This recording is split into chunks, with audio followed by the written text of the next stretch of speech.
Okay, meeting will come to order. Time is 6:01 p.m. Roll call, please. Mrs. Garrett. Here. Mrs. Hess. Here. Mr. Holdren. Here. Mr. Miller. Mrs. Stone. Mr. Toddlini. Here. Mr. Church. Here. We do have a quorum. Please rise and join us in the Pledge of Allegiance. I pledge allegiance to the flag of the United States of America and to the republic for which it stands, one nation, under God, indivisible, with liberty and justice for all.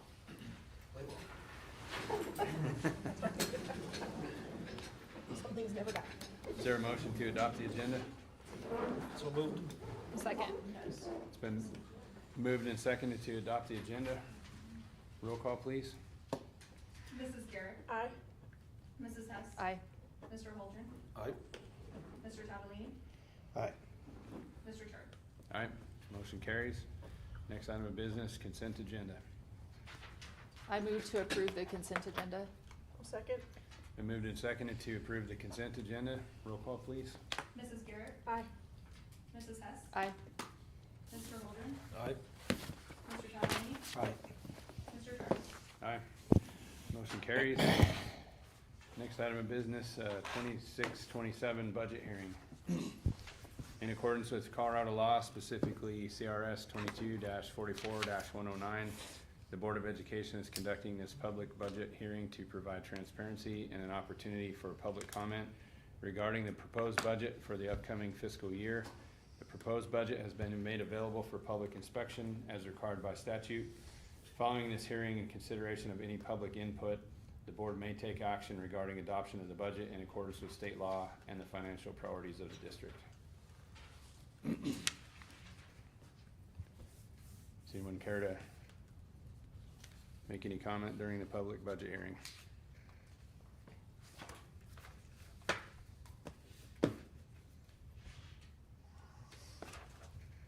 Okay, next item of business.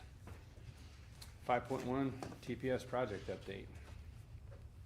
So Mr. Lorenzini and some representatives of BVD here to update the board on progress and. So, we've got Travis here, and the guys explain a little bit more. I can tell you what you, I mean, there are questions, but I'll let him kick off and just tell everybody kind of where we're at. So yeah, the HVAC side of the project, really moving into the demo phase right now, and it's going well. Got all the floors protected, all the ceilings are out. Most of the HVAC units are out of the ceiling and removed from the roof. So over the next couple of weeks, we'll be switching from demo into construction. Everything's been going well. We got started in April with what we could do while school was still in session. Some prefabrication, a little bit of demo work in the mechanical room. Put a big pipe rack out on the north side of the school that's going to carry the pipes over to the new chiller unit. If you've been by the school, you've probably seen that sticking up in the air. We're able to pour some concrete towards the end of middle to end of May, and then as school got out, that's when we started preparing the building. And then here in June, we've shifted our focus to put a priority on the rooftop work, which will allow the roofing project to close out sooner, so that any roofing tie-ins that are involved can get done, close out the roof so we don't have to come back and patch later in the summer. So yeah, that's a pretty good overview of what's going on right now. We've been able to stay on schedule really well so far. So just long term, equipment startup is scheduled by July 31st, and final inspections by August 3rd. So the project should be wrapped up in time for the kids to get back into school. For the Thompson re-roof, and I apologize guys, Chris is out of town, so you get me. He left me some notes though. So the EPAM portion of the roof is about 99% complete. The only areas that we have left to roof are stuff that we are needing to coordinate with the HVAC project. Make sure we don't double that up and have to re-roof the roof twice and cost everybody more money at a time. So waiting for those areas to become available before we finish it up. The TPO portion of the roof, which is the newest addition that we did, I think it was 18 of Thompson there, the west area, that portion is complete. Along the whole project, you'll see there are some cap metal flashings that still need to be installed. I think we're waiting on those, but they should all be completed. I think everything's on site now, and all that cap metal flashing should be installed by next week. The roofers have also started this week on the auxiliary roofing and wall panel items that include the 2 shingled storage sheds, the 2 canopy shade metal structures, one on the south playground and one on the daycare playground. The metal panel on the south storage shed and the 2 modular building roofs, north wall panels, and gutters have all started this week. Next week, the roofers should start on the blue standing seam portion of Thompson and also the red front panel of Thompson as you come in. So that should take them about a week or so to finish up. All the fixed windows on Thompson will start this week. The windows are actually supposed to arrive today. I don't know if that happened or not, I wasn't in town. So the operable windows at Thompson have a delivery date of 6/26, so those will begin then. Beaver Valley windows have a delivery date of 7/17, and those will begin installation immediately after arriving. We're currently collecting the last bit of information in order to permit everything with DFCP for the admin and H building, and waiting to hear a firm date on delivery dates for material, but I think we ordered that about 4 weeks ago from my knowledge, so we should have about 4 weeks, give or take, before the retro roof and all the stuff comes in for this building, the bus barn, and the H building.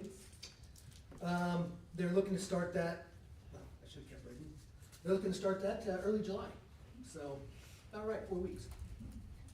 Some important things that he wanted me to mention for schedules for Thompson.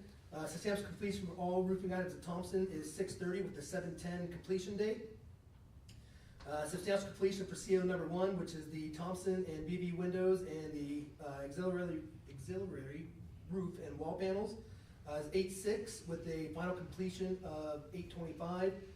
Then we'll have a completion date right now of 10/2 for CO number 2, which entails the admin building, the bus barn, and the H building work. But if that panel comes in, I would say in the next 4 to 6 weeks, it'll be done well before that. But we'll coordinate with you guys and work around anything that you guys need done. It's just, we'll take off and put on as it comes on. So if we need defense or do whatever needs to happen, we'll make sure logistically we're working through Jamie to make sure we keep safe sites, that kind of stuff, and keep you guys up and running like we're not there. Any questions? Bryson? Just trying to get my computer to turn on. Sorry I was late. No, you're fine. I'd have drove it 90 from Goodland if I'd have known you were gonna be. Yeah, I appreciate it. I'd have drove slower if I knew you were gonna be late.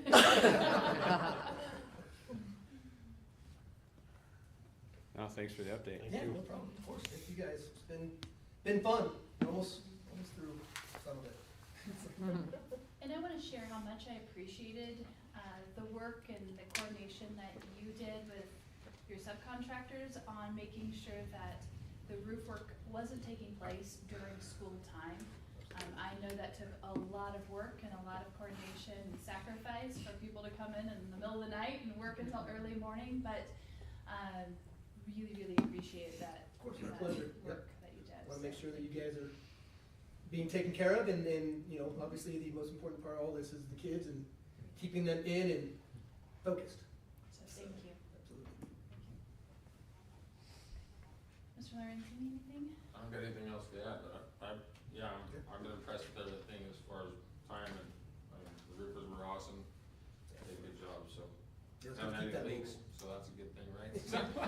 Now I said. Especially with the tech. Tomorrow Yeah, that's right. Tomorrow morning, I'll be coming. We haven't had a 3-inch rain yet. Yeah, but no, just a few rains we have had, I haven't had any water intrusion at all, so it's been good, they did a good job, so. And on budget, right? Everything is. We should be under budget at the end of it, so, yep. Doing well.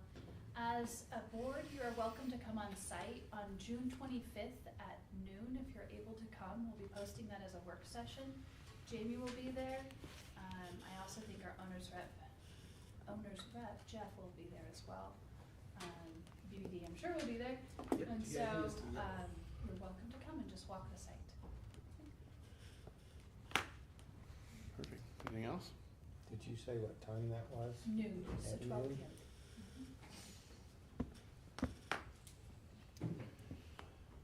Okay, thank you, guys. Thank you, guys. Very much. Be safe going home. You guys as well. I think it's past us now. All done. Is it? Good. Were you coming in? No, it, Nope. it It's just right as we rain got now. home. Guys get home? They were trying to unload stock. Once I got to about the river, it started like about ping pong size, but slush balls. And it started to scare me a little there was bit. only- Yeah. That's good. Thanks You guys for have bringing the fun. You have story. rest of the time. Yeah, thank you, guys. See you later. Mrs. Smith, can you just note on the minutes that, Member Miller and Member Stone are present now? I will know that, Mr. Chard, thank you. Next item of business is executive session. Is there a motion to enter executive session? I move that the Board of Education retire into executive session pursuant to CRS Section 24-6-402, subsection 4, paragraph B, to discuss the following legal matters with its attorney, Steve Everall. Number 1, the settlement offer, including the terms of the settlement agreement with Rocky Mountain Construction Company and MDZ Roofing in Morgan County District Court, case number 2025 CV 30049. And number 2, the status of negotiations with Selective Insurance Company regarding the school district's hail damage claim. And number 3, the status of the construction work for the repair of hail damaged buildings. Also in attendance will be Superintendent Marcia Cody, Lacey Smith, Keith Yake, and Jamie Lorenzini. Is there a second? Second. It's been moved and seconded that the board enter executive session. Is there any discussion? There is no discussion. Roll call, please. Mrs. Garrett? Aye. Mrs. Hess? Aye. Mr. Holdren? Aye. Mr. Miller? Aye. Mrs. Stone? Aye. Mr. Catalini? Aye. Mr. Chard? Aye, motion carries.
there a motion to leave executive session? I, Jason Holder, move that the Board of Education leave executive session. Second. It's been moved and seconded to leave executive session. Is there any discussion? There is no discussion. Roll call, please. Mrs. Garrett. Aye. Mrs. Hess. Aye. Mr. Holdren. Aye. Mr. Miller. Aye. Mrs. Stone. Aye. Mr. Tadalini. Aye. Mr. Charter. Aye, motion carries. The time is now 8:07 PM and the executive session is concluded and we return to the open meeting.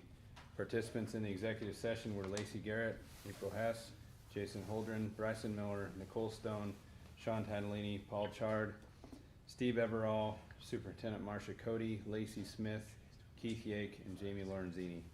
For the record, if any person who participated in the executive session believes that any substantial discussion of any matters not included in the motion to go into executive session occurred during the executive session, or that any improper action occurred during the executive session in violation of the open meeting law, I would ask you to state your concerns for the record. Hearing none, the executive session is concluded, and I will ask Jason Holdren to report on the executive session. We went into executive session with our attorney Steve Everall to discuss the settlement agreement with Rocky Mountain and MDZ Roofing, the negotiations with Selective Insurance Company, and the status of the construction work for the hail damaged buildings. Mr. Everall, will you certify that our executive session was conducted properly? Yes, I will, and do. Thank you very much. Okay. Good evening, everybody. Yeah, thank you. Good night. Pleasure as always. Bye. If there's no objections, we'll take a 5-minute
Yeah, the 8th grade trip went to Washington DC. They left like the second day after school got out, so they just went straight to DC, it felt like.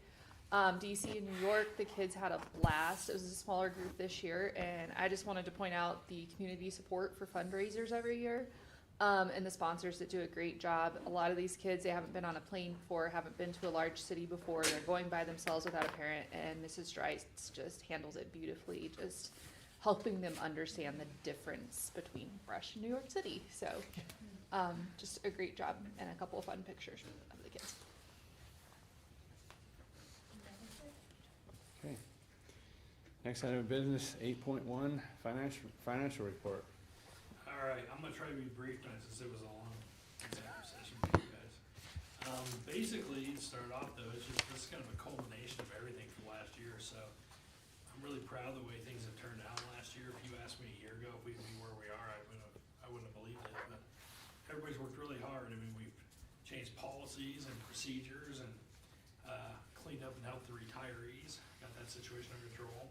Just a massive budget cleanup, like I was telling Jason today, you know, we had to get together and talk about it, because there was 700 so line items that were adjusted to align to where they need to be.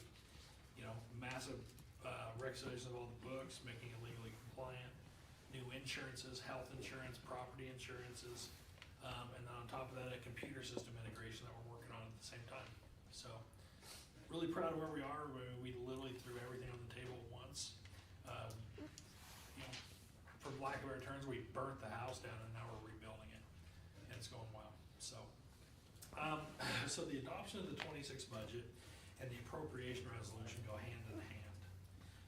They all tie out. Revenues, expenditures completely balanced to the penny on every single one. I'm asking the board appropriate in total right now $38,417 and $38,417,174. We'll come back by January, statutorily by January 31st, we have to adopt a final budget.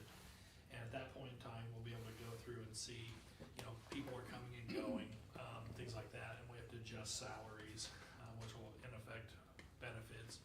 Some other things might come into play by then, possibly, hopefully some more insurance money, things like that, you know, that could come into play to adjust these numbers a little bit. So, there's really, even though we're adopting the budget, the final budget is the one that we need to go off of for the year. So, this is adopting and appropriating for right now. So that's where I'm at. Do you guys have any questions on the actual budget? Like I said, there was over 700 line items that adjusted, and some of them were pretty massive, you know, to clean it up and get it to actual. But I'm on version number 58 of the budget, and I mean, for months, we've been going back and forth and like literally beating this, like, I mean, we can't beat it anymore. So, finally got it balanced. So, do you guys have any questions on the budget or the appropriation resolution?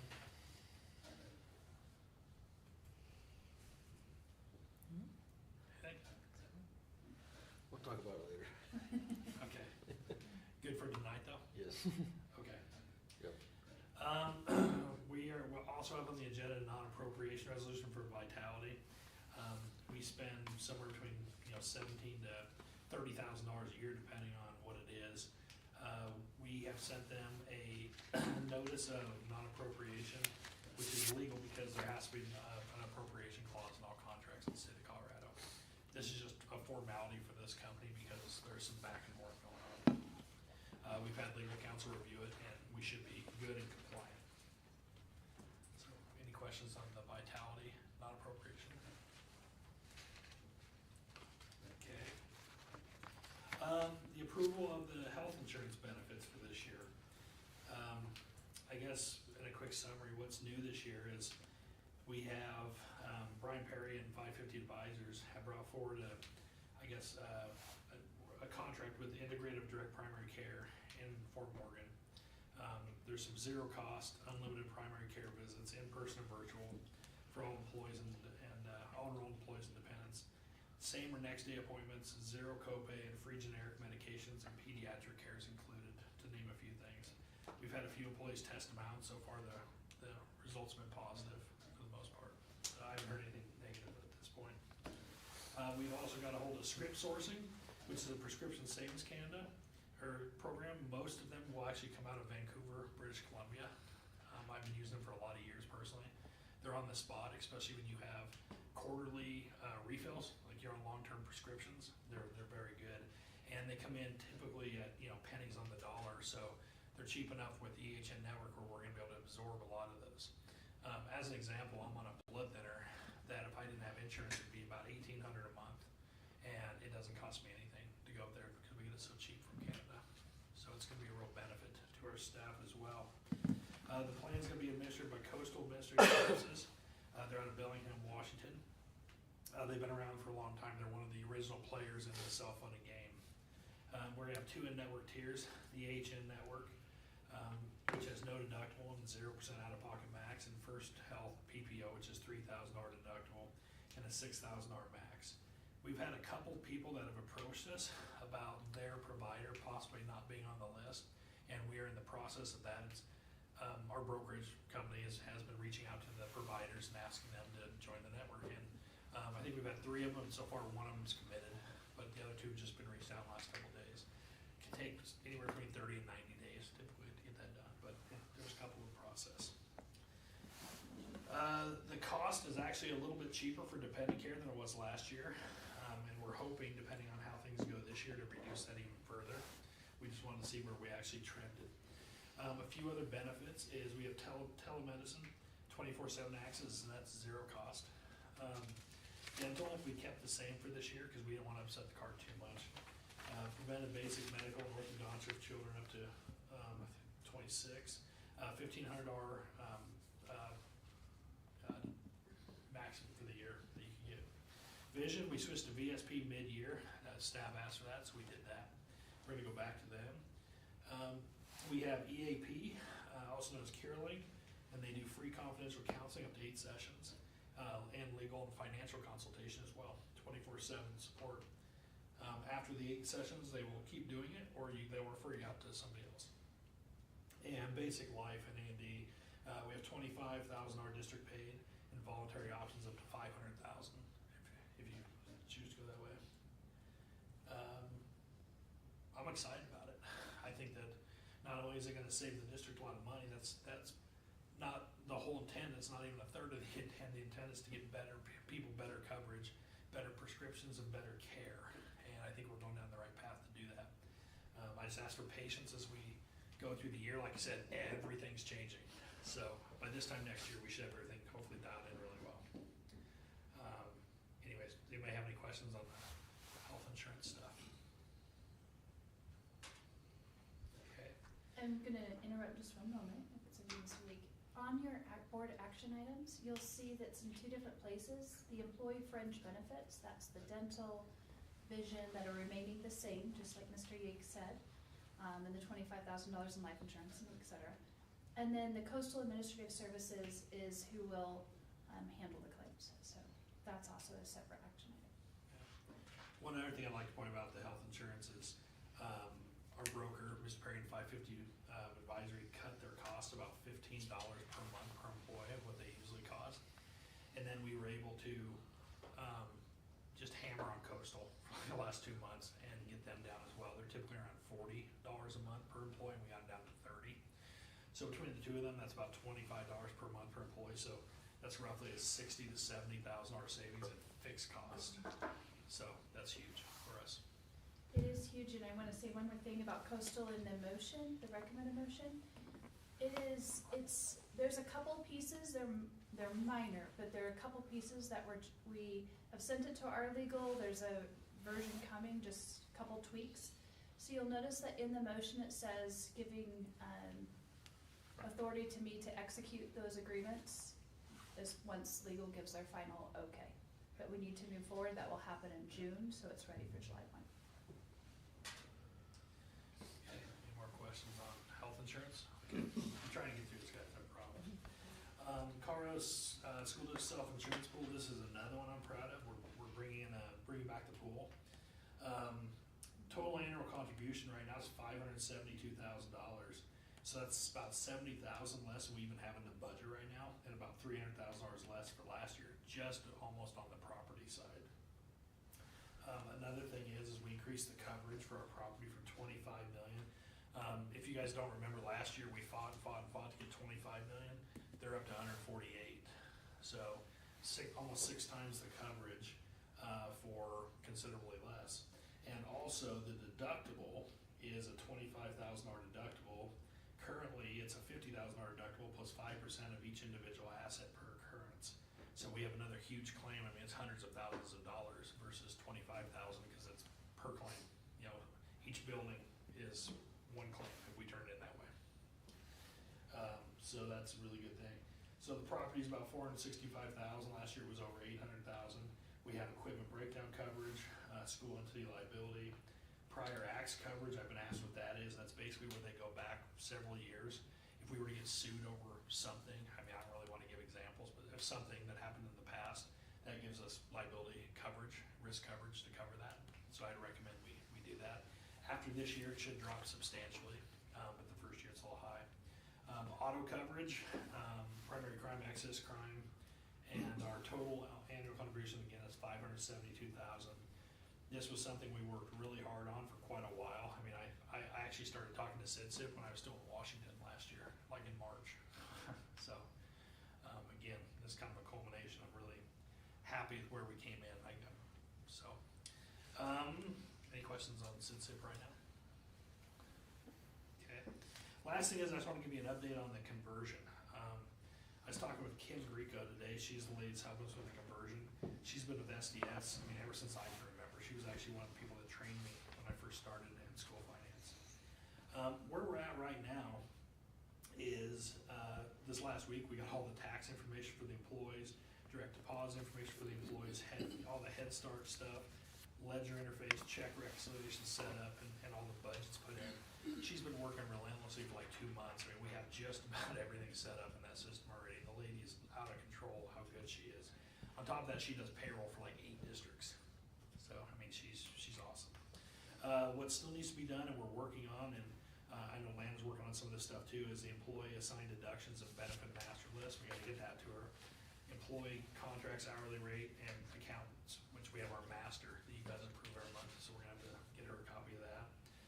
We're gonna meet with Vicki Thompson tomorrow and talk integration with Frontline, which is gonna be a payroll contract integration that's gonna help us out. By the 9th, which is what, tomorrow, we're gonna try to send a pre-note file to the bank to test direct deposit numbers. We are going to try to do a test payroll run by next Tuesday. When I finish the books, I'm gonna send her a June 30th trial balance. That's probably gonna be mid-July before I can get to that, because there's just so many things you have to do. You have to put your accounts payables and your accounts receivables and reconcile it. You know, you can imagine, it's just accounting nerdery stuff that I have to do. But there's a lot of it, especially with IB, because a lot of it's gotta be done manually, because now that we're not going to another year, I have to manually roll it forward, which I can do, it's just gonna take some time. Verifying all the employee demographics, make sure it's good. I verified the chart of accounts, the budgets, the vendors, and financial information that's gonna go forward. Once June is completed, we're gonna do an open contract report. They are gonna help us with our payroll accrual and drop that into SDS, so we'll start with our accrual there, which is amazing, because it was like a 2-day process in IB, and we still didn't get it right. I mean, it was such a mess. We worked with a trainer for 2 days, and they couldn't even help us get it done. In SDS, it literally is probably a 3 to 5 minute procedure. It's super simple. Looking forward to that. W-2 reporting, we're gonna be able to do all of our W-2s in SDS. We've rolled everything forward into there. We're almost there. The only people she has to put in are people that from January through now have left. We gotta go through the inactive employee list and pop them in. For her, that's like an hour. She's really good. Working on security setup for purchase orders. I gotta work through tomorrow on that. Me and Candy are gonna do training on July 6th, first day we get back, so she can do requisitions and purchase orders and everything else. So the day we get back, she'll have that learned. She'll training on that. The next week, she's gonna be on site. Payroll training is gonna be in 7/8, 7/9. That she's gonna be on site the 13th through the 16th to work with Lana on a payroll and really get it down. I'm excited to see the two of them work together. They really mesh, so I think they're gonna get along really well. And I think that, you know, once she gets payroll 2 in, the processes are very simple and very good. So I think we're gonna see huge increases and a lot of more efficiency and productivity there. Payroll training's gonna be done there on the 27th, when everybody comes back. I wanna answer the question of that. It's so much later because right now, not all the people are on the same calendars. There's some calendar things with the billing secretaries where they don't align. So that's the first Monday or Tuesday, I guess, whatever day it is, Monday, I think, when they're actually gonna be back. So that's why it's a little bit later. Candy's gonna carry it until then. So Candy's gonna sit in with it, me and Lana are gonna sit in on it, we're gonna do some more training on that. Principals and directors are gonna be here from 8 to 10. They're basically gonna go over, everybody's gonna have their own access and their own setup to where they can see their accounts and whatever. They're gonna be able to see their accounts, they're gonna be able to look at their employees, and they're gonna have a couple budgeted reports that I'm putting together for them, year-to-date spend, whatever, you know. So each director will have a view of their own budget and where they're at, Yeah. percentage-wise of that budget. And each employee will have a section 2 for a portal where they can log into the system. They'll produce an email letter, and it's real simple. They'll give the link, they link into it, can save it as a shortcut, whatever. They log in, username, password, they can do, I'm not gonna let them change direct deposits because of all the fraud going on, but other than that, they can change their address, they can change their tax deductions, they can see all their paycheck stubs, their W-2s, and the cool thing about it is it's perpetual. So I mean, in 10 years from now, if they're here, 10 years from now, they can go back and look at a W-2 from 10 years ago. Yeah. So that'll be really nice, because right now you can't do that. You gotta go back and do another connection room, we can't set that portal up, so that's gonna be a nice perk, I think. So the principals and directors are coming here from 8 to 10. The secretaries are gonna be here from 8 to noon. They're gonna sit in on that, and they're gonna sit on some other training. And then what Kim's idea is, and I wholeheartedly agree with this, and I'm gracious for doing it, is she wants to set up one-on-one trainings with the secretaries to make sure that everybody, first off, understands the processes, understands everything, and then she wants to go through a bank reconciliation with them as well, so they know how to do that. It's gonna be a very similar process what they're doing now, but I think it's a little easier even, so. As far as integration, like I said, we've been hitting it hard, so I'm really impressed with where we are with that too. I got on there today, it's not ready to send out yet, but I'll tell you right now, she's got a lot of stuff in there, so it's real nice. Other than that, any other questions on any of my line items tonight? I might have missed it, but did you hit on the supplemental appropriation for 25-26? Yes, supplemental appropriation. So last year when I started, one of the things is we had some cleanup to do. Yeah. And so when we budgeted, there are some accounts that we need to increase. Scholarship fund needs to be increased by $325,000. The majority of that was because we had a big transfer, that came out of there to go to NOCO. Actually 2 of them. Scholarships and trust, it also had a big transfer that needed about, I think it's almost a $200,000 transfer, came out of there. And then there was a few other scholarships we didn't know the true spend on until this year. So that's why that one went up. Bond redemption fund, I budgeted like within $1 of the actual expenses, but I wasn't thinking, and I need to budget for the revenues because that's where it is, and we received about $1 million more in revenues. So I corrected that this year, but that's something last year. Like I said, if I was budgeting for the expenditures, it was right on. So there's no harm, no foul here. I mean, it's just the actual numbers that came in. We just need to make sure they're accurate. Another thing that I'm thinking of right off the top of my head is we actually might, depending on how quick this lawsuit goes through, if there's money that was happening to come in, I don't have that accounted for in here. So hopefully if that happens, it's July. Just saying. If it doesn't, we'll have to have a special board meeting. Do a supplemental. Yeah, do a supplemental. Capital reserve fund went up to account for actual revenues, bring into the compliance.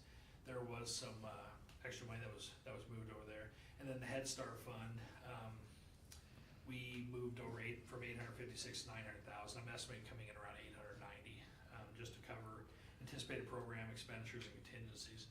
The biggest piece with that is what we were trending to go over this year, because we had more things allocated to Head Start and it should have been done to UPK. This next year, like I was talking a month or 2 ago, about coming into compliance with UPK and coming into compliance with Head Start and the administration rights and the 15% and everything else. I had to go through every single person and break them out where they actually are, whether it's 3-year-old preschool, 4-year-old preschool, or Head Start. and do the correct percentage. So every one of those people are gonna get paid out of 2 or possibly 3 different funds to make it right. But that's just one of the cleanups.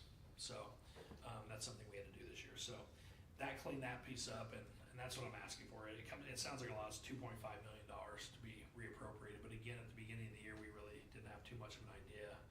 1.1 was a mistake on my part, but we got it caught and covered, so. Any questions on that?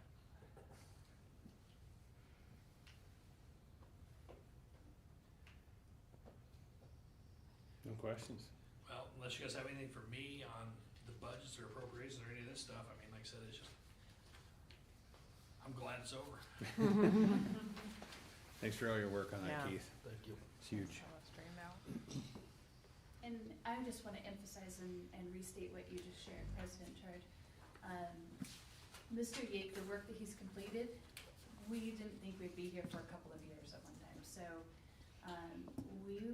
we were blessed to have somebody who knows school finance and has put a lot of time in, to get it cleaned up, and so it's exciting because we can finally see that light at the end of the tunnel, and, where we can just pull reports and they're all accurate and payroll makes sense, like it all will make sense. So now we're just, what about 2 months away, I'll give us extra time. Well, in a year from now, we come back to next year's, it's gonna be even better. Yeah. So, I mean, if I'm gonna say, you're never gonna be perfect, but I'm gonna say last year we were at 75, this year we're about 90, by mid-year we should be around 95. I'm happy with that, so. And the we're- last we're- thing- We're really getting there. And the last thing I wanna just share is that what I also appreciate with Mr. Yake, probably even more so than his knowledge and expertise, is his integrity and the character. Sometimes, people get frustrated because he's a by the book, I dot or T crosser, this is the law, this is a regulation, such as the supplemental, that we were just talking about, the supplemental budget, if we have money that comes in before June 30th. And he knows the law. He's also been asked to be on a board to give his wisdom and advice to, for a company, and Can I actually ask that question, real quick here? So I've had a few of my peers reach out to me, and I've served on some boards before. I've been on a school board, I mean, I've been on several boards. And SIDSIP, our insurance board, it's not a conflict, it's not a paid position or whatever, and it's all made up of membership. But I've got asked, if I'd like to run for their board, and I've got some support behind me. And what it consists of 9 annual meetings. 5 of them are on Fridays or Saturdays.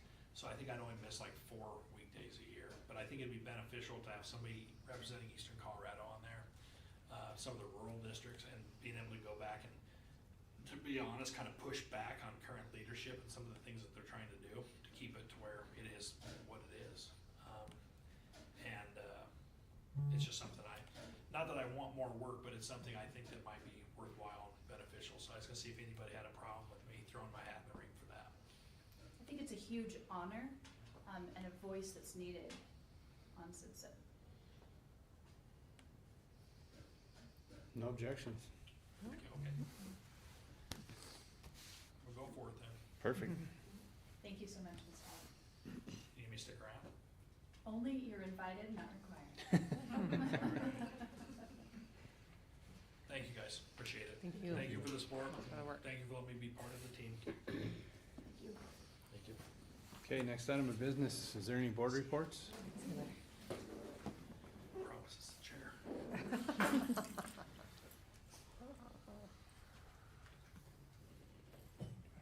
Thank you. Be safe going home. Yeah, finance committee, we did meet, this afternoon before, ahead of the board meeting. I was driving down the road and was on the phone and yeah, the finance committee meetings in a lot of regards are becoming more concise and stuff because of what Keith just explained, the work that's been done and where they're at in processes and cleaning things up and stuff, so, yeah, it's consistent at that more in-depth tier of committee with what you're hearing in the general board meeting, so. Any other board reports? Next item of business, superintendent's report. All right. So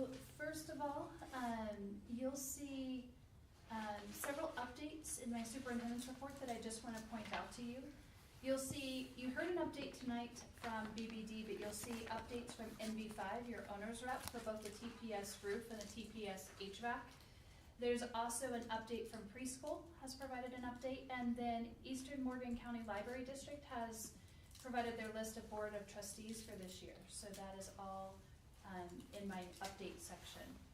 You'll also note there's a list of handbooks. We have decided to wait until July 6th to present those to the board for action. There's work that still needs to be done, and so I'm going to need a little more time to make sure that those are where we want them to be. Marcia, I just had a question on those. If we do find errors in those, do you want us to email those over, even though these aren't the finals? Great question. So give us until June 25th to Okay. get a version, because right now, if you were to look at them, those are ones that we're working on. Okay. So on June 25th, feel free to get on there. I'll probably send a notice out saying, hey, handbooks are ready for you to review. Also, if you'd like a hard copy of the handbook, just shoot like Mrs. Smith an email and she can print off a hard copy of those handbooks as well, and you're welcome to pick them up. Mr. Holdren, I think, would like one. I'm hopeful that it might be before June 25th, but as you know, I am at a leadership convening next week in Chicago, and the agenda is very intense, so I will not be doing, there is zero time to check emails or do any work, and so I leave on Sunday and won't be back until the end of the week. So that takes that week out, and this week's pretty full with the meetings, so we're saying June 25th, just to be safe. Assuming you can get a plane to go there. So is correct. I might have to hop in a car then, right? I just have to jinx it. But I am excited for it. There was a lot of pre-reading. There's still some I have to do, and pre-work, but it'll be, I think, an excellent opportunity. And as you know, there is no cost on the district. I paid for my own flight, and then they're paying for everything else. All the hotel, all of the food. I get to go to a Cubs game one night, so that's kind of fun. And they're paying for that. So you are not spending a penny on it. It's all on me. Or on them. All right, next is as far as action items for tonight, we had an executive session, so you'll note that there is an action item for our settlement. I want to acknowledge the hard work that President Chard did. He sat in an 11-hour mediation meeting, so it was a long day in downtown Denver. I appreciate having a partner in it with our legal counsel, Steve Everall, who did an excellent job, in my opinion. So that is an action item. Since that day, we have been continuing the negotiations, and so it's ready for you if you're ready to take action. In addition, we also talked about storm damage and where we are with that process and that claim. And so based on our next steps, if we end up having a meeting, you might want a board representative at that. We don't need to take formal action on a board rep, but it is something I need consensus on. President Chard was at mediation, so I don't know if you would, and you had Mr. Miller as a backup for mediation, if you want to just keep those two, or if you want to have somebody else wants to volunteer to come hang out with me for any meetings plural, I'm not sure. Thoughts on that? President Chard and Mr. Miller, would you be willing? Yes. They'd be the best reps, for sure. Good with that. Everybody's good? Can you just like thumbs up type of consensus? Okay. Thank you for that. I appreciate it. And thank you, Mr. Miller and President Chard, for being willing to sacrifice and give more time. Volunteer work is the best, right? Mr. Yake already went over all the financial action items, so I'm going to skip over all of them, but the last one, which was workers' comp, just note that the proposal is the same as last year, same company, about the same cost, within like $1,000, so everything else is consistent. As far as governance, you have a 26-27 board meeting schedule as an action item. Your July board meeting is slated for July 6th. Please note that I think the earlier version said July 13th, but there was a conflict. So it's July 6th at 6 p.m. That will be start with a work session and move to a regular board meeting. At the work session, Mr. Felton will be doing a presentation on athletics and activities. He will also show you the Bound software that we're moving to. And just celebrate the 25-26 school year and all the accomplishments that our student athletes achieved and activities achieved. Also, I'll be mentioning this in a bit, but you'll notice down below that I have board policies BE and BEDA as a first reading tonight, because those would need to be revised with that board meeting schedule. The key piece there is saying, hey, in June of each year, the board taking action on what that board meeting schedule is, rather than it being the third Monday of every month, because there are some conflicts with this leadership convening that I'm going to, and that third Monday, it happens to be the exact same week. So please note that. As far as employees, you have your regular personnel report. You have some more additional changes on the 26-27 staff, and the approval of athletic and activities staff. It was great to have those ahead of time. Sometimes we haven't done those until the fall, and so those got taken care of now. As far as athletics and activities equipment, that is an action item for you, as well as middle school uniforms. And I wanted to do a shout out to the Needham and Petty's Foundation for all of their support. We were able to purchase the middle school uniforms because of their support, and also a wrestling mat. So huge thank you on that. The remaining part, which is like the knowledge bowl buzzers and those pieces, are coming out of that activity CD. You remember that was in the activity CD, and when you cashed it out, declared, hey, put that here as a line item. We will hold that for student activities. And so the remaining that isn't covered from Needham and Petty's Foundation will be covered out of that activity CD fund. Any questions there? Next is the copier lease agreement. We did get more than one quote. There were 2 quotes. Those went to legal too. We've done a review, and we're recommending all copy as the lease. You can see there's a link right below the recommended agreement with additional information about the cost per copy and the lease buyout and all of those pieces. So feel free to peruse that. Next is our food service contract. The food service RFP was one of the most complex RFPs I have participated in a while. And I was very fortunate because Mrs. Smith took care of it all. And it was a massive RFP. It started off with me asking her, hey, would you do this food service RFP, thinking of what it was 5 years ago. And it was complex. There are a lot of regulations around that. And in addition, we had some advice from the board that we wanted to put into the RFP. So we put that together, released it. We ended up with 2 proposals. And Mrs. Smith also created a rubric and scoring. Mr. Lorenzini, Mrs. Smith, and myself met to review the proposals. And we can say by a landslide, we're recommending Chartwell's. And Chartwell's, every single element in the rubric, they scored higher. There were some that they scored similar, but the other proposal was from out of state and had a lot, and so fair that I say a lot of erroneous information. Everything from their minimum wage and other things. So it ended up being an easy decision. CDE goes through the RFP with a fine-tooth comb. Mrs. Smith could tell you about what a fine-tooth comb they go through that RFP before you're allowed to release it. So lots of iterations back and forth. They also require that the RFP be turned into the contract alongside the proposal. So whatever the proposal that Chartwell's, which is in board books for you, that with the RFP is the contract. So you'll see signature lines at the end of the RFP. So that is that contract that they fulfill the RFP. We do have the local food provision in there, as well as the whole milk and the additional protein. So those were all board recommended, different board members had talked about recommendations for the next round of food service, and so that is there for your approval as well. And there was no pushback on the board recommendations?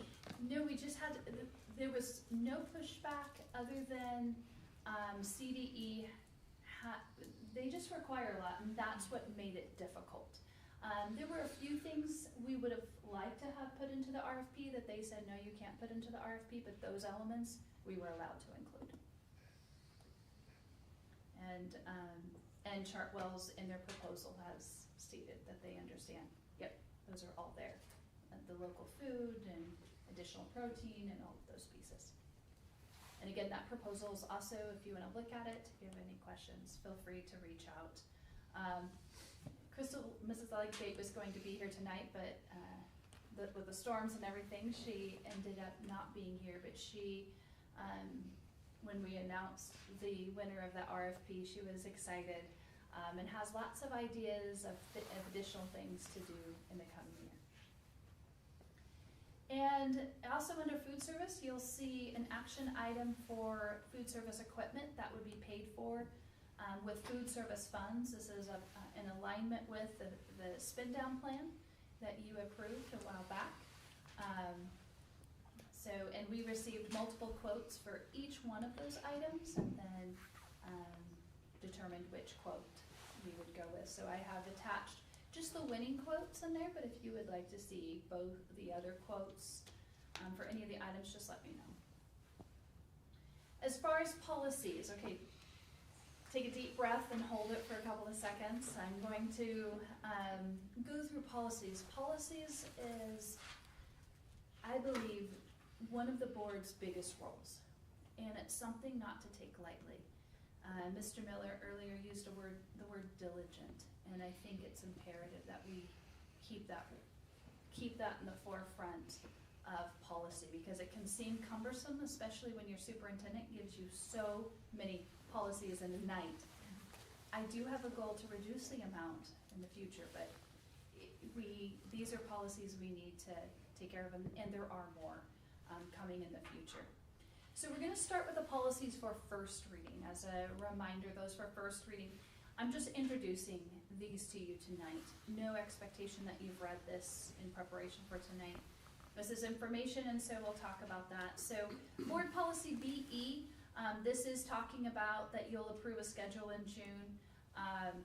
This is also taking out that requirement that we don't mail packets, because we email board packets now. I don't actually pay for postage and send you paper packets.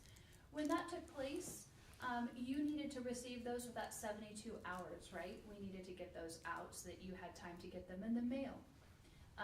That is not required now that we can do so. I can, if the electricity and internet go down, I have all of your addresses. I'll come knocking on your door and I will bring it to you. But we do not need to mail it, so special board meetings can be called in 24 hours. You'll also see just some language edits in there. With BEDA, and both of these have been reviewed by legal. It's, again, just cleaning up some language about the notification. We'll make sure that there is a designated location for the posting of an agenda if the electricity and the internet and everything goes out, where that will be here at the admin office. And you will delegate that once you've approved this policy. BEDH, this also has been reviewed by legal, and it's just cleaning up the language in this policy.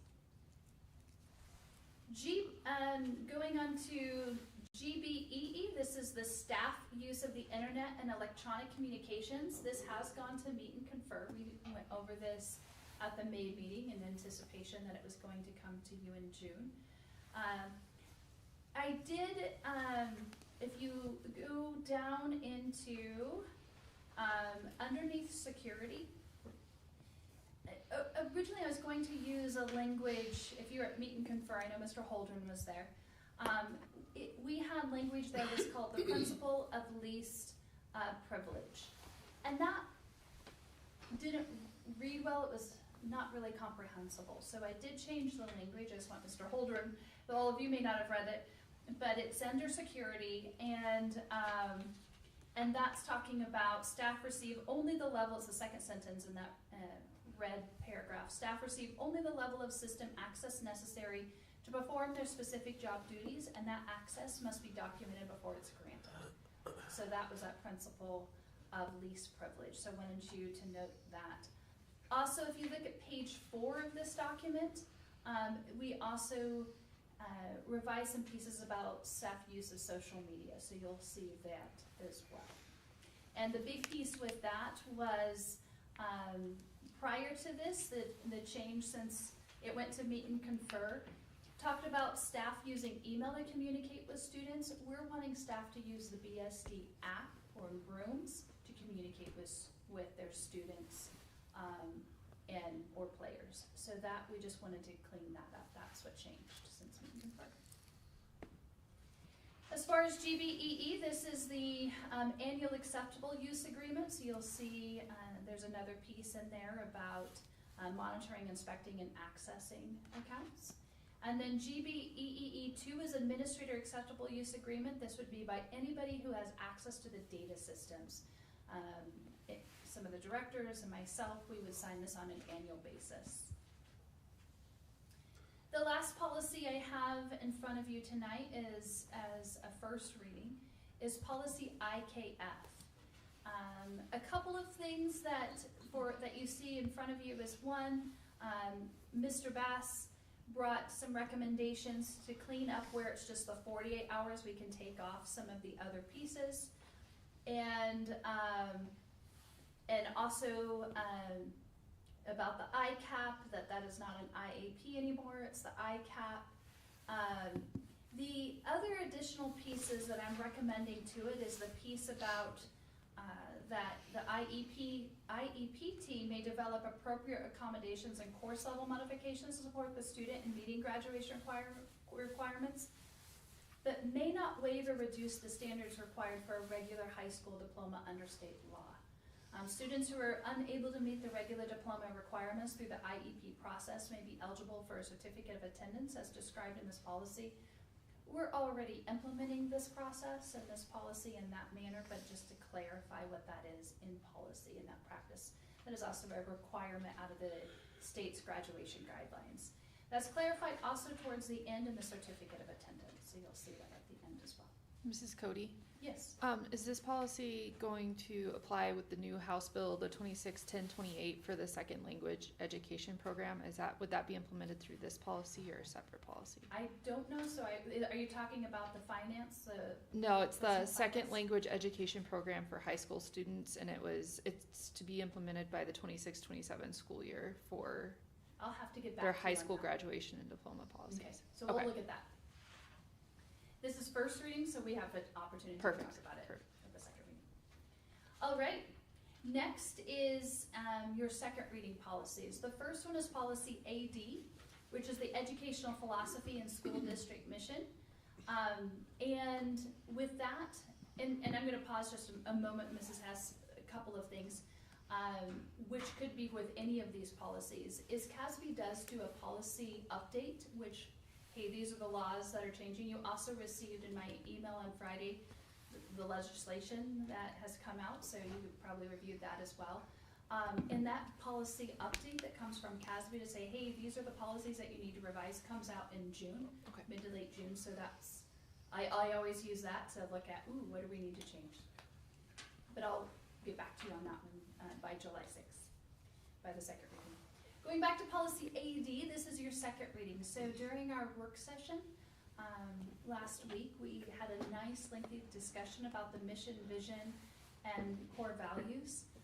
You'll notice they're displayed in a draft form up there in the case. We'll make larger posters eventually. We may even put them on the wall so you can see them from your seats.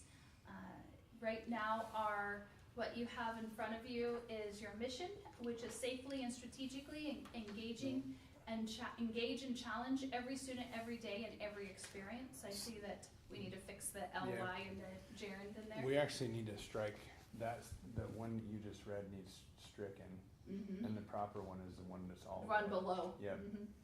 So purposefully and safely engage and challenge every student every day in every experience is the recommended mission right now. And same with the vision, striking that first sentence. And the vision being every graduate will be equipped to become a responsible and productive citizen. As far as core values, you discussed belong, all students, parents, staff, and community members are valued. Rise, all stakeholders will strive for excellence. Unite, together everyone is held accountable to serve with integrity. Students first and honor. Character, effort, and achievement are valued, so keeping that BRUSH acronym. Any comments that you want to make on those, on the mission, the vision, or core values?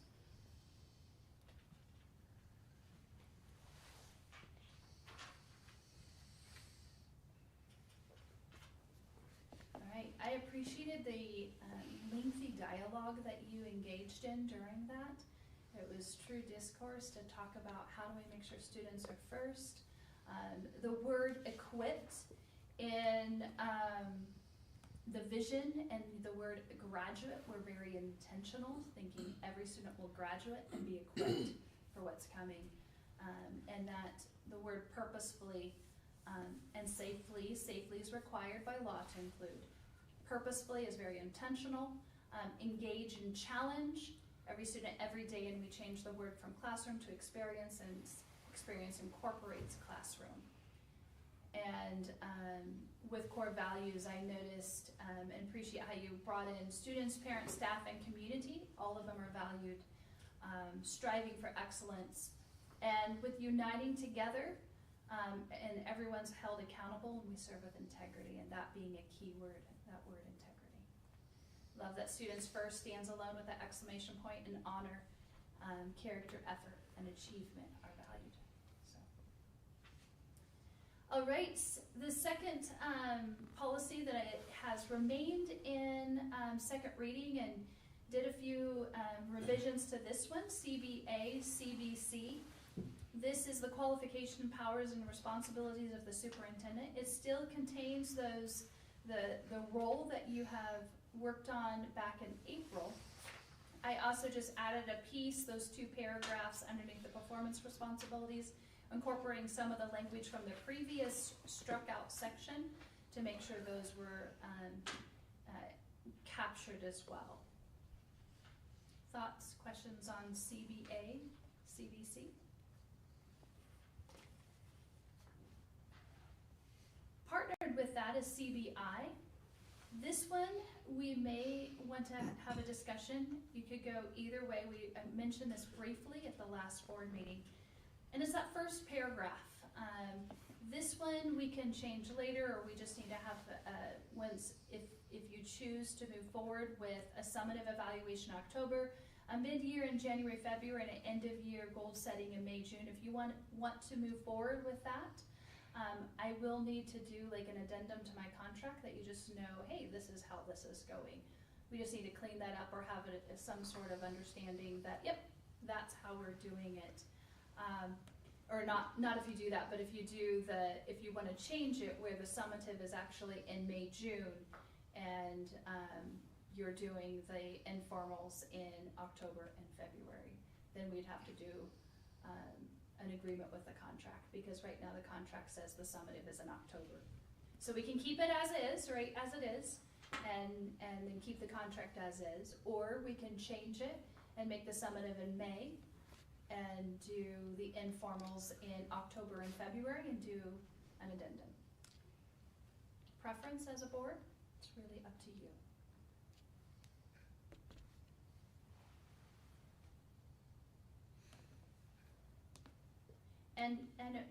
And right now, we're going to continue with the final being right now in October.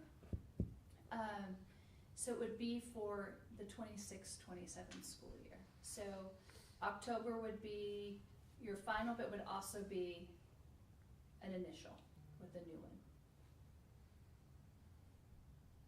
When do we do your contract? My contract expires a year from this June, so a year from now is when my contract is up, so negotiations take place prior to that. So it would probably make sense to do the summative in May? Was it?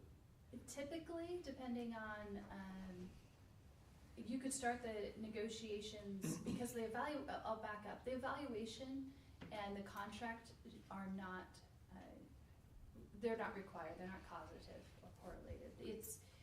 I can have an excellent review and you could still choose not to renew my contract or extend it. That's up to you.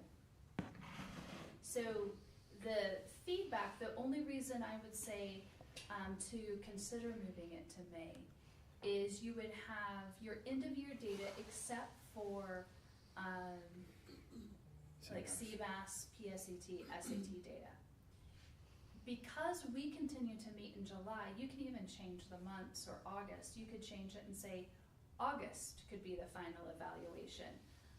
And that is something completely up to you, is what makes the most sense for you. Contract negotiations can happen whenever you want them to happen, or we decide we want to engage in that. It's nice to have it in before fall, like that around that time, because let's say you're like, Marcia, it's been fun and real, but no. I would need to know theoretically, so that I could apply for new jobs starting in December or January. It gives us more time to do a superintendent search too. Mm-hmm.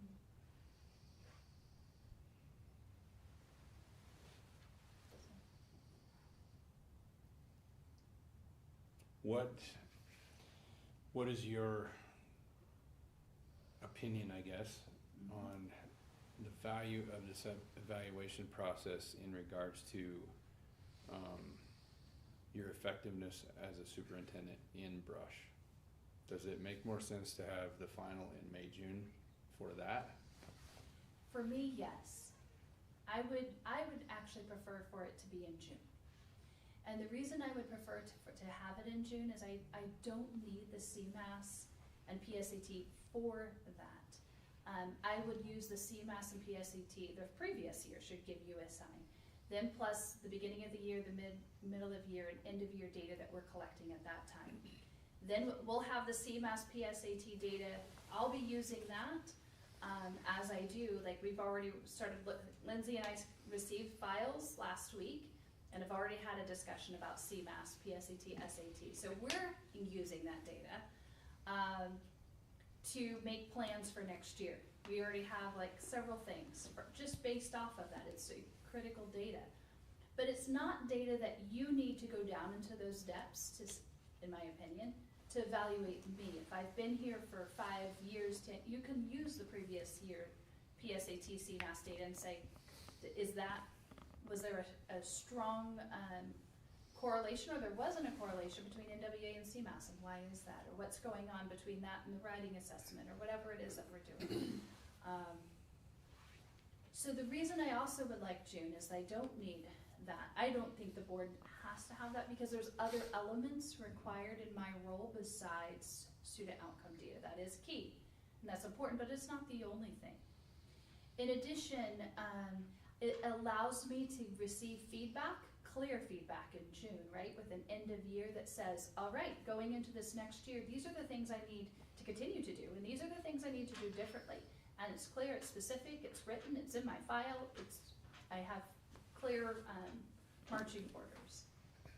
And then we start planning for the next year back in like January, but we're really deep in planning in May, June, July.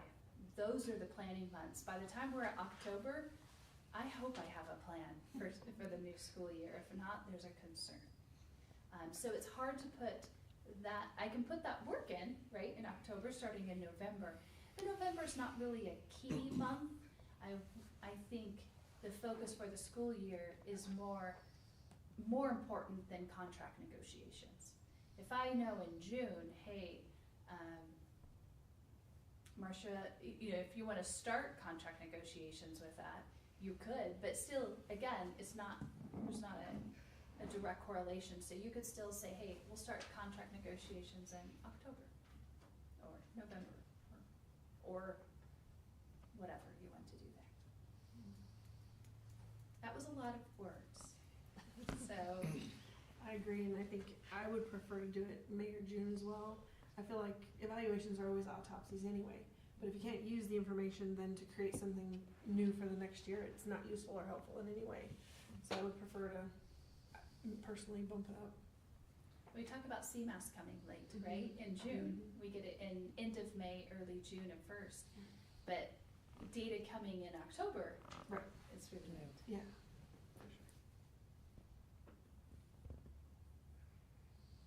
Yeah, I would agree. I You agree. want your marching orders for the beginning of the school Yeah, year to so you plan. actually get a plan ahead of time.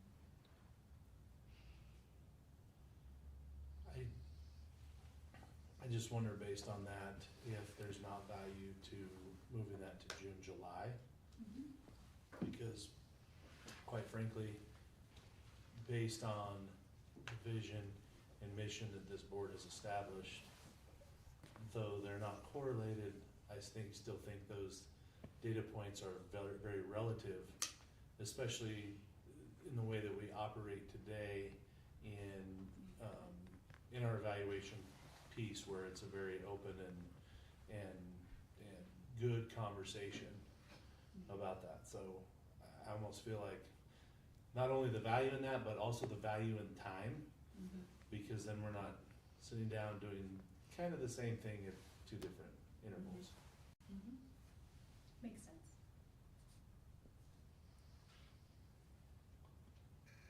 And just in the event that you don't have, because I think I'm hearing correctly that there's a chance that we wouldn't have all of that for I- June, I hope, right? Right? so. So do we wanna make those changes now? It is, and that's why I'm struggling, is because originally I had this changed, and then I'm like, no, Marcia, like, keep it as it is, and so that's why I've said this. So, a summary of evaluation, if you don't mind, you can mind pulling that up, Lacey? I don't have my laptop. Do you have access to it? No? I got it. Sorry. No, I sent just it. share You can- things, so that you would think I will. So a summative, evaluation in, you do wanna say June/July? Does that sound, okay? Or the prior school, for the prior school year. A mid-year formative evaluation in October, is that okay? I don't think you need for the prior school year on there anymore now. Okay. Cause Does that it was make just, that was a sense? clarification for that October one. A mid-year formative evaluation in October. Is October okay? Thinking about June, July? And we can do October, November, Do you wanna do that, October, Mhm. November? that way it gives some flexibility. That makes sense in case, your board agenda or the work session is heavy one month. Does October, November make sense when we talk about Mid-year. mid-year? That seems early. Well, and it's not really mid-year, cause you actually have, now you're gonna have February. So you have two mids. Could you just say informal formative evaluation? Absolutely, I think that would make more sense. A formative evaluation, October, November, and second formative?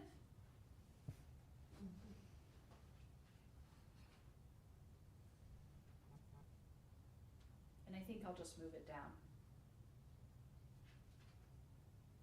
Let's start it, what if we did this in chronological order? Give me just a moment. On your favorite keyboard. On my favorite keyboard. Or something like that, my least favorite keyboard. If someone's like, every single meeting I see you, you struggle with that keyboard, I'm like, yep, every single one. February/March, do you want 2 months there as well? I think, yeah, Okay, just to be consistent. there's a little leeway in case, like you said, there's something busy or big coming up. A formative evaluation in February, March, a formative evaluation in October, November, and a summative evaluation and goal setting session in June, July, correct? Yep.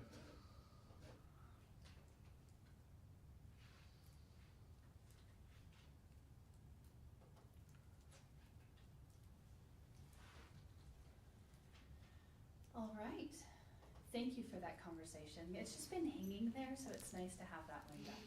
So thank you.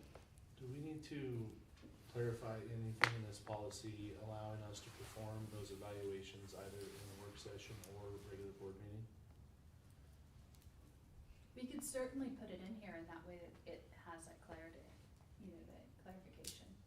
And the only reason I bring that up is like, I would anticipate at some point in time, maybe we don't have to have a work session every month, you know, down the road. And so, I can imagine that like Mrs. Smith is also nodding behind me. so just saying, you know, if we come to a point where, whether it's appropriate or not, that it's like, well, you know, we have a board meeting that allows us to include that and not have to have a work session and create a work session just to accomplish that, or not vice versa, that wouldn't be an option, but just thinking of creating some appropriate flexibilities to adhere to the requirements of this policy. The other thing to keep in mind is that not all superintendents wanna have their summative in public. Some choose an executive session. Which can be done. During a board meeting. So you have the flexibility inherent in this policy, it's just not spelled out, but if you would like it spelled out, it could be. Could be in work session, public board meeting, executive session. I mean, I didn't come in with my gun loaded on that one, it's just something that was thinking about, so I threw it out there to see what everybody's opinion was, the thoughts.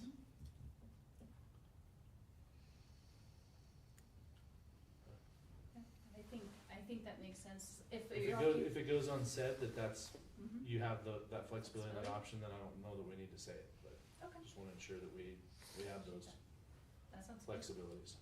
That sounds good. Anything else in that policy?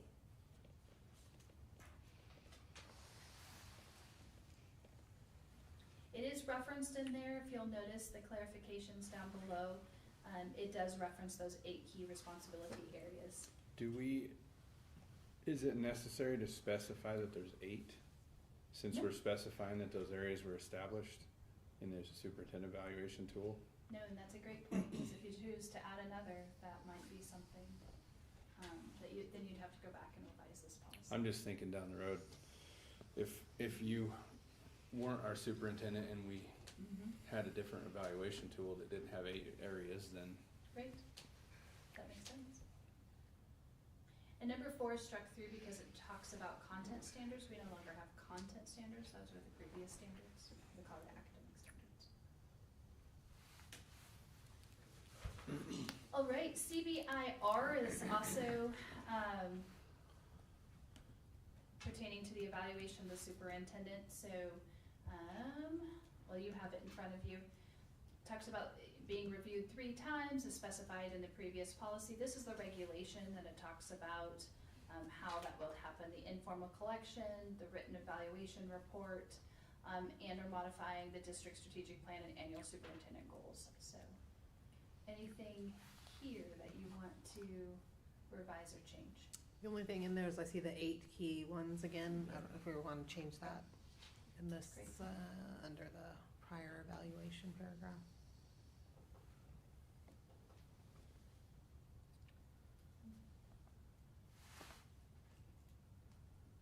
Here in the middle somewhere. So yeah, the different Should we change? schedule end of year? meetings of evaluation times. Should we change end of year evaluation to summative? Yep, change those dates, right? do we need to just re-describe that there, or can we just reference the other policy there? 3 annual evaluation meetings as described in policy. And that's said above, so we could just strike that sentence. Cause it does say here. Yeah, I think you can strike that whole thing. Okay. Good catch. I like that. Done. Anything else in that policy? There's a couple other places where it says end of year evaluation, should that be changed to summative? Can you tell me where it is, just cause I could look In- at in it the here, I red. can see it. Annual superintendent goals.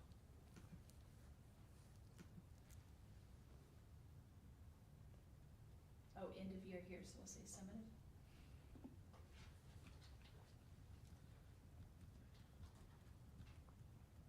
And then the next one up. The next red.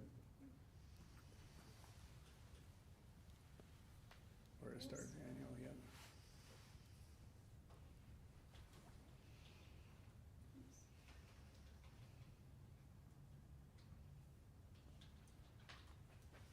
Good eye. Anything else?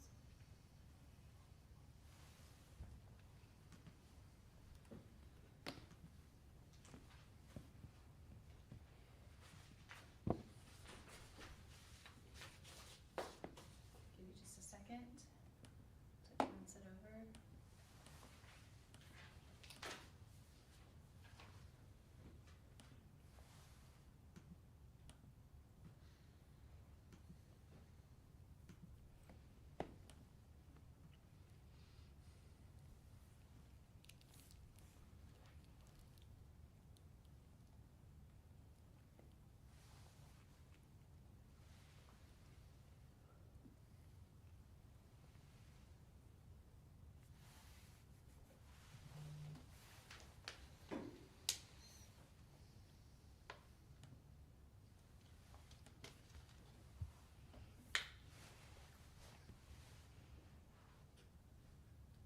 Everybody good how it is now?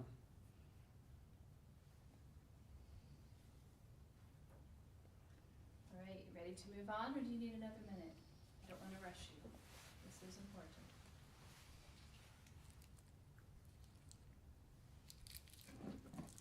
See a thumbs up, any thumbs down, we're good, okay? Moving on to the next policy for second reading is GBBR. This is the meet and confer committee policy.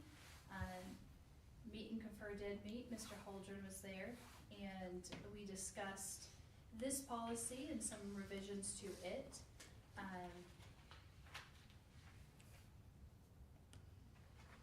I would say probably your greatest changes are down there in the individual concerns or grievances. Nothing's changed since it went to first reading or to meet and confer, so it's remained in its entirety. The next is policy GCBAR. This is instructional staff contracts, compensation, salary schedule. I brought this forward at the first meeting. It did say January 1st, 2027, and now it's January 7th because we're closed on the 1st, so it's just that next working day. Anything with any of those policies? See head shakes, so I'm gonna move on to third readings.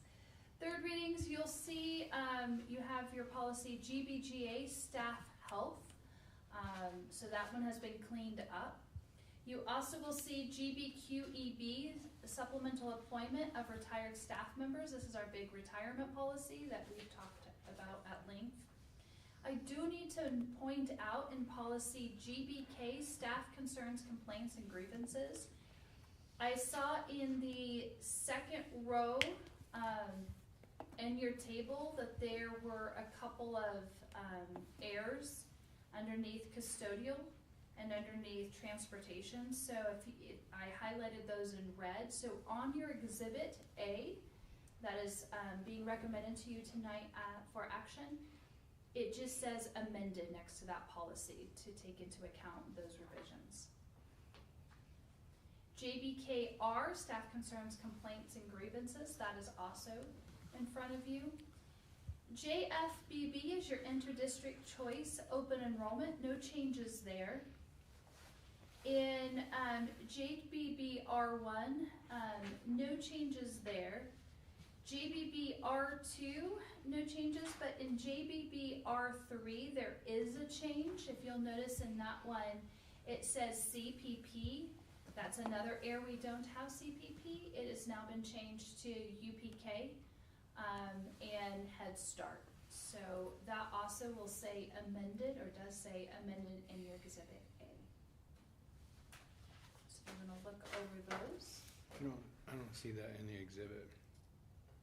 Let me pull up the exhibit real quick. At least not the copy that's attached to the board book. Oh, so in my superintendent's report, if you'll click on that link and I will quickly attach this one to board book, that's where you'll see as amended, for GBK and JFBR3.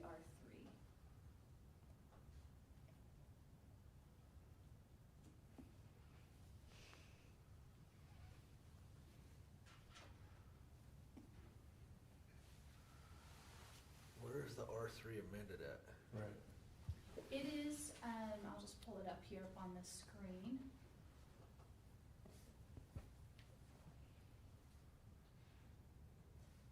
It is under where's CPP?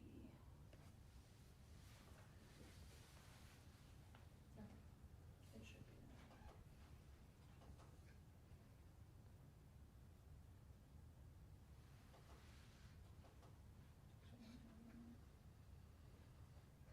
Sorry, it's actually R2, yeah, Universal Preschool UPK Head Start. In red. So now you gotta fix that, and then if we're gonna do it, if you'll delete that one, that exhibit A, Lacey, and we'll put, amended under R2. So let me change this and put it here. So thank you for your understanding there. That was something I noticed today. That I was like, ooh, when I was reading over again, and it said CPP, and went, ooh, I need to say UPK and Head Start. Okay, here we go. I'd much rather have a moment of clunkiness and have it correct than have to come back and revise it.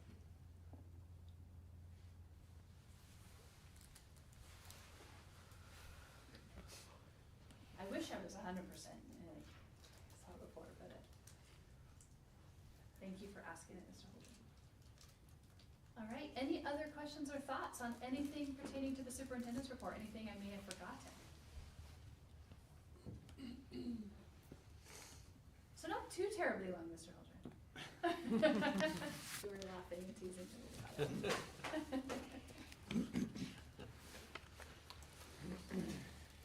Okay. Next item of business will be community comment. Doesn't look like we have any tonight. Next item of business, 11.1, approval of RMCC and MDZ settlement offer in Morgan County District Case number 2025 CV 30049. Is there a motion for 11.1? Yep. I hereby move that the Board of Education authorize the superintendent and/or board president to execute a settlement agreement and mutual release with Rocky Mountain Construction Company and MDZ Roofing upon such terms and conditions that they deem acceptable and in the best interest of the Brush School District RE2J, provided that the settlement agreement, number one, net $400,000 for the school district. Number two, contain a mutual release of the parties for all claims, known and unknown. And three, that the parties' claims in Morgan County District Court, case number 2025 CV 30049, be dismissed with prejudice, with the parties to bear their own attorney fees and costs. Second. It's been moved and seconded that the Board of Education authorize the superintendent and/or board president to execute a settlement agreement and mutual release with Rocky Mountain Construction Company and MDZ Roofing upon such terms and conditions that they deem acceptable and in the best interest of the Brush School District RE2J, provided that the settlement agreement, number one, net $400,000 for the school district, number two, contain a mutual release of the parties for all claims, known and unknown, and number three, that the parties' claims in Morgan County District Court case number 2025 CV 30049 be dismissed with prejudice, with the parties to bear their own attorney fees and costs. Is there any discussion? There is no discussion. Roll call, please. Mrs. Garrett. Aye. Mrs. Hess. Aye. Mr. Holdren. Aye. Mr. Mr. Miller, Aye. Mrs. Stone, Aye. Mr. Tadalini, Aye. Mr. Chart. Aye. Motion carries. Next item of business, 11.2, non-appropriation of funds for fiscal year 2026-2027. I move that the Board of Education of Brush School District RETJ adopt resolution 2026-05, resolving that no funds are or will be appropriated for Vitality Wellness Services for the 2026-2027 fiscal year. Second?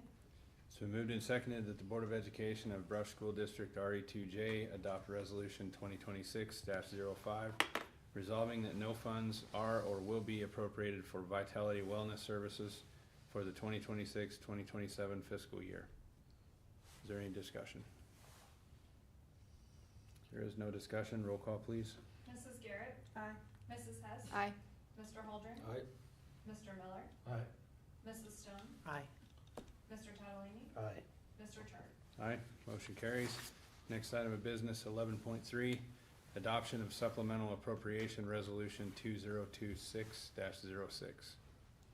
I move that the Board of Education of Brush School District RE2J adopt supplemental appropriation resolution 2026-06 for fiscal year 2025-2026. Second? It's been moved and seconded that the Board of Education of Brush School District RE2J adopt supplemental appropriation resolution 2026-06 for fiscal year 2025-2026. Is there any discussion? There is no discussion. Roll call, please. Mrs. Garrett, Aye. Mrs. Hess, Aye. Mr. Holdren, Aye.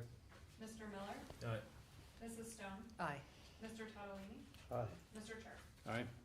Motion carries. Next item of business, 11.4, adoption of the 2026-2027 budget.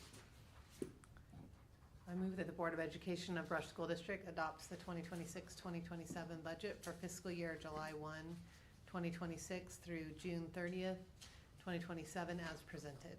Second. It's been moved and seconded that the Board of Education of Brush School District adopts the 2026-2027 budget for fiscal year July 1, 2026 through June 30, 2027 as presented. Is there any discussion?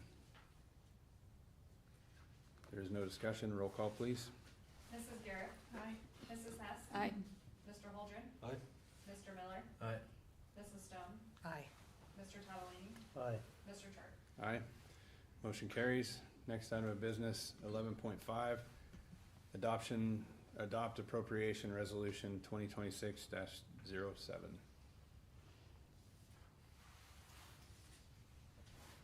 Is there a motion for 11.5? Move that the Board of Education of Brush School District in Morgan and Washington counties adopt appropriation resolution 2026-07, appropriating funds for the 2026-2027 fiscal year, beginning July 1, 2026 and ending June 30, 2027. Second.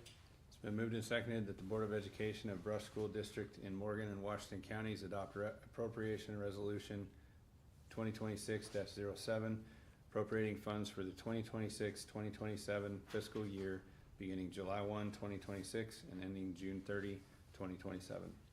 Is there any discussion? There is no discussion. Roll call, please. Mrs. Garrett, Aye. Mrs. Hess, Aye. Mr. Holdren, Aye. Mr. Miller, Aye. Mrs. Stone, Aye. Mr. Tadalini, Aye. Mr. Chart. Aye, motion carries. Next item of business, 11.6, approval of insurance coverage with Colorado School District Self-Insurance Pool, SIDSIP. I move that the Board of Education of the Brush School District approve membership in and coverage through the Colorado School District Self-Insurance Pool for the policy period July 1, 2026 through July 1, 2027 at a total annual contribution of $572,467, including prior acts coverage for school entity liability, and authorize the superintendent to execute all binding documents required to effectuate coverage. Second. It's been moved and seconded that the Board of Education of Brush School District approve membership in and coverage through the Colorado School District Self-Insurance Pool for the policy period July 1, 2026 through July 1, 2027 at a total annual contribution of $572,467, including prior acts coverage for school entity liability, and authorize the superintendent to execute all binding documents required to effectuate coverage. Is there any discussion? There is- Is July 1 to July 1 the correct coverage period, or should the coverage period be July 1 through June 30? I believe it'd be July 1 through June 30th, 2027. Mr. President, I move to amend the main motion by striking the ending date of the coverage period as July 1, 2027, and replacing it as June 30th, 2027. Second. It's been moved and seconded to amend the main motion and replace July 1, 2027 with June 30th, 2027. Is there any discussion? There is no discussion. Roll call, please. Mrs. Garrett, Aye. Mrs. Hess, Aye. Mr. Holdren, Aye. Mr. Miller, Aye. Mrs. Stone, Aye. Mr. Tadalini, Aye. Mr. Charter. Aye. Motion carries. Now, is there any discussion on the main motion?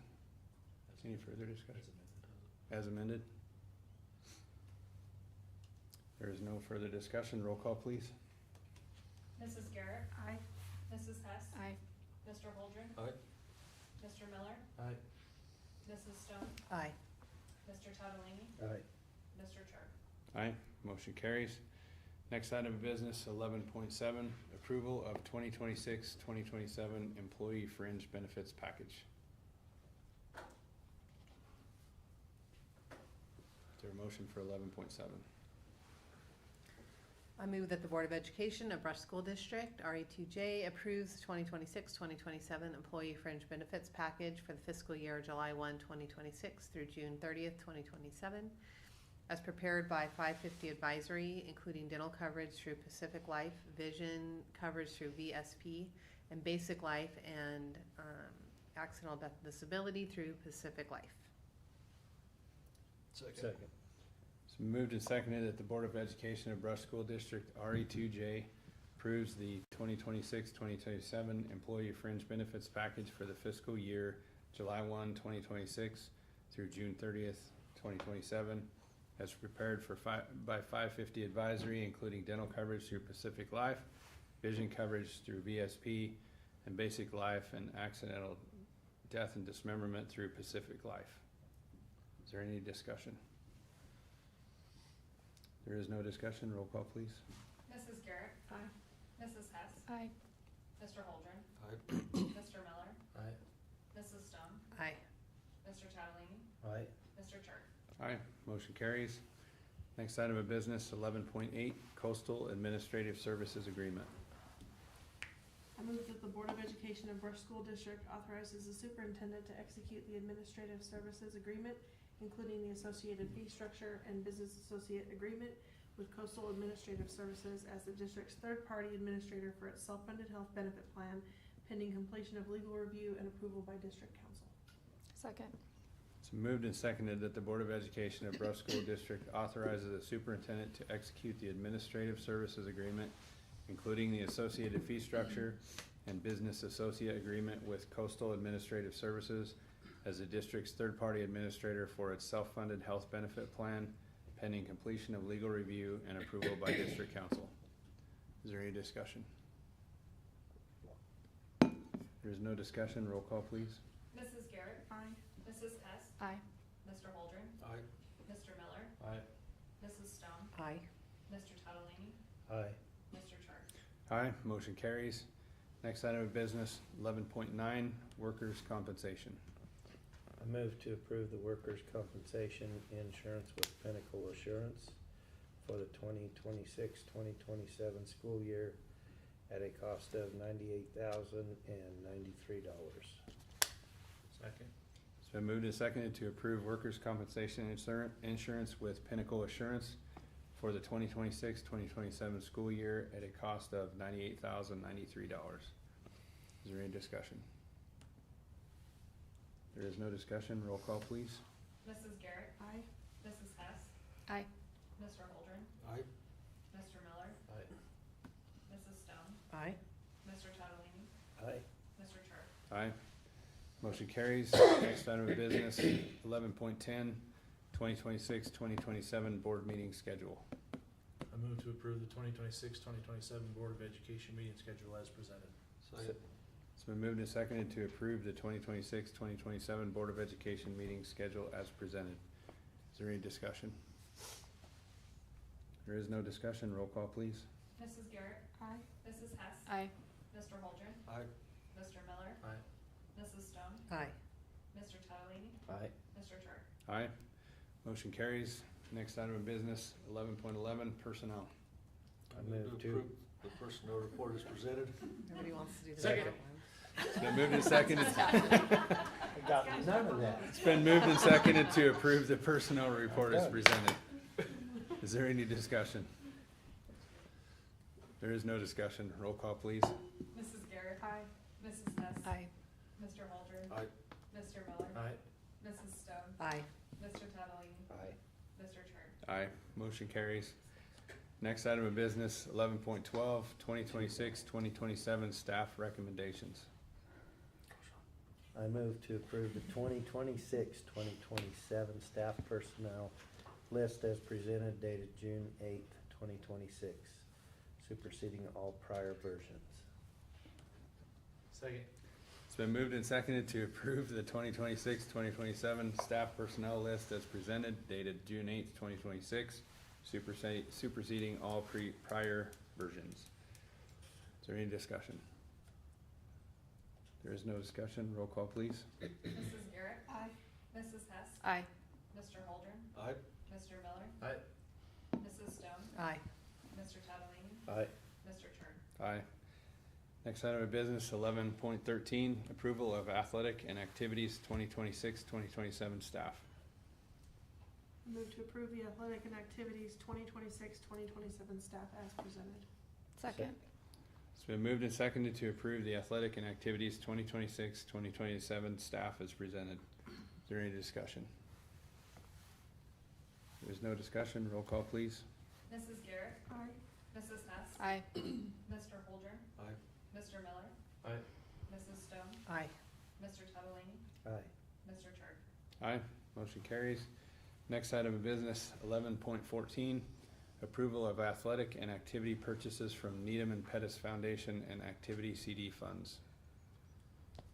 I move that the Board of Education of Brush School District approves the following athletic and activity purchases for the 2026-2027 school year, funded through a combination of foundation funds, which is $32,681, and activity CD fund, middle school athletic uniforms for all sports, $26,408, wrestling room mat, $19,865.90, additional frames and cables for state student athlete recognition, $4,965.20, Knowledge Bowl buzzer system, $849, Knowledge Bowl team polos, $720.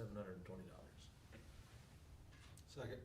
It's been moved and seconded that the Board of Education of Brush School District approves the following athletic and activity purchases for the 2026-2027 school year, funded through a combination of funds, $32,681, and activity CD fund, middle school athletic uniforms for all sports, $26,408, wrestling room mats, $19,865.90, additional frames and cables for state student athlete recognition, $4,965.20, Knowledge Bowl buzzer system, $849, and Knowledge Bowl team polos, $720. Is there any discussion? Mr. President. Yes, Mrs. Hess. I would just like to point out that sincere thanks for the Needham and Pettis Foundation for approving these funds to be used. Middle school uniforms are a need, not a want. Many are stained, many are ripped, many are old, and many are very old. That being said, I'm not sure that due diligence has been done to determine the amount of uniforms that is necessary. We first received the report from Mr. Felton on March 16th regarding the amount of uniforms necessary. A few things stuck out. Track and field, only 100 were ordered this year, 109 were registered was the final number. And that was a couple of factors of it went down by 7 with students that just didn't quite participate, and then several students were not eligible every week. The other one that stuck out to me was girls volleyball. 47 students participated last year, and we are only ordering 42 uniforms. And we will have the addition of 6th graders next year by joining the Junior Patriot League. So I'm just a little hesitant that the due diligence has been done to determine that correct amount of uniforms necessary. But I do want to point out this is definitely a need for our students, and I think will improve student morale and is a students first policy. Any other discussion? Do we know if, existing uniforms allow alignment for the better and may need to retain some of the old uniforms in the event, or do we have the ability to quickly order in the event we need to? I'm not sure on that piece. I do know when I received Ms. Hess's email, I contacted Mr. Felton, and he explained the diligence that he has put into it to get the numbers for track. And so I know that there have been a number of interests. They also took numbers on transportation and people that actually participated in the actual games, and so did that to get the numbers for uniforms. He stated that he'll reassess too if need be, but that's, he's the one that's led that work to determine those numbers, but I don't know all the ins and outs of that. Do we to that know, detail. sorry, do we know if there's not enough ordered, if we will be able to use additional foundation funds, or will that need to come out of the school CD athletic fund? That'll If come- additional needs ordered? So at a later we've date. expended the foundation funds for the amount that they gave us. So those additional funds outside of that $32,681 will come out of the activity CD fund. And then the uniforms are the 26,408 of that. What else is going in to make it up to that 32? The wrestling room hat. So, okay. Thank you. Any other discussion? No further discussion, roll call please. Mrs. Garrett, Aye. Mrs. Hess, Aye. Mr. Holdren, Aye. Mr. Miller, Aye. Mrs. Stone, Aye. Mr. Tadalini, Aye. Mr. Turk. Aye. Next item of business, 11.15, copier lease agreement. I move that the Board of Education of Brush School District RE2J authorize the superintendent to execute all Copy Products, Inc. page management agreement, including all presented documents on terms consistent with those presented to the board. Second? It's been moved and seconded that the Board of Education of Brush School District RE2J authorize the superintendent to execute the All Copy Products, Inc. page management agreement, including all presented documents on terms consistent with those presented to the board. Is there any discussion? There is no discussion. Roll call, please. Mrs. Garrett, Aye. Mrs. Hess, Aye. Mr. Holdren, Aye. Mr. Miller, Aye. Mrs. Stone, Aye. Mr. Tadalini, Aye. Mr. Turk. Aye. Motion carries. Next item of business, 11.16, food service contract. I move that the Board of Education of Brush School District RE2J approves the proposed cost reimbursable food service management company, FSMC, contract for child nutrition programs with Chartwells, effective July 1st, 2026 through June 30th, 2027, with the option to renew for up to 4 additional one-year terms upon mutual agreement in accordance with Colorado Department of Education requirements and applicable federal regulations. Second. It's been moved and seconded that the Board of Education of Brush School District RE2J approves the proposed cost reimbursable food service management company FSMC contract for child nutrition programs with Chartwells, effective July 1st, 2026 through June 30th, 2027, with the option to renew for up to 4 additional one-year terms upon mutual agreement, in accordance with Colorado Department of Education requirements and applicable federal regulations. Is there any discussion?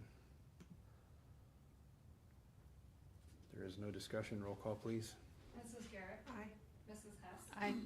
Mr. Holdren, Aye. Mr. Miller, Aye. Mrs. Stone, Aye. Mr. Tadalini, Aye. Mr. Turk. Aye. Motion carries. Next item of business, 11.17, approval of food service equipment purchases. I move for the Board of Education of Brush School District to approve the purchase of food service equipment totaling $260,873.71 from the Food Service Fund reserves as part of the approved food service spend down plan, including 2 floor mixers from Grady's for $45,324.72, a BSC condiment station from Bar Green Ellingson at $28,272.38, kitchen equipment from Bar Green Ellingson at $140,136.98, and oven replacements from Bar Green Ellingson, $47,139.63, and authorizes the superintendent or designee to execute all related purchase agreements. Second. And moved and seconded for the Board of Education of Brush School District to approve the purchase of food service equipment totaling $260,873.71 from Food Service Fund reserves as part of the approved food service spend down plan, including 2 floor mixers from Grady's, $45,324.72, a BSC condiment station from Bar Green Ellingston, $28,272.38, kitchen equipment from Bar Green Ellingson, $140,136.98, and oven replacements from Bar Green Ellingson, $47,139.63, and authorizes the superintendent or designee to execute all related purchase agreements. Is there any discussion? There is no discussion. Roll call, please. Mrs. Garrett, Aye. Mrs. Hess, Aye. Mr. Holdren, Aye. Mr. Miller, Aye. Mrs. Stone, Aye. Mr. Tadalini, Aye. Mr. Charter. Aye, motion carries. Next item of business, 11.18, policies. I move to adopt the policy changes as outlined in Exhibit A, Policy Action Summary, June 8th, 2026, including all final approvals and advancements to third reading. Second. It's been moved and seconded to adopt the policy changes as outlined in Exhibit A, Policy Action Summary, June 8th, 2026, including all final approvals and advancements to third reading. Is there any discussion? There is no discussion. Roll call, please. Mrs. Garrett, Aye. Mrs. Hess, Aye. Mr. Holdren, Aye. Mr. Miller, Aye. Mrs. Stone, Aye. Mr. Tadalini, Aye. Mr. Charter. Aye. Motion carries. Next item of business, information items. So our next work session and board meeting combined on Monday, July 6th, 2026 at 6 p.m. And then next item of business would be clarification or next steps. Mrs. Cody, do you have any clarifications of anything occurred during this meeting or any next steps? I do not. Do any board members have any clarifications? Any board members hear anything during this meeting that you feel needs addressed in policy or added to a future agenda? No further business, meeting is adjourned.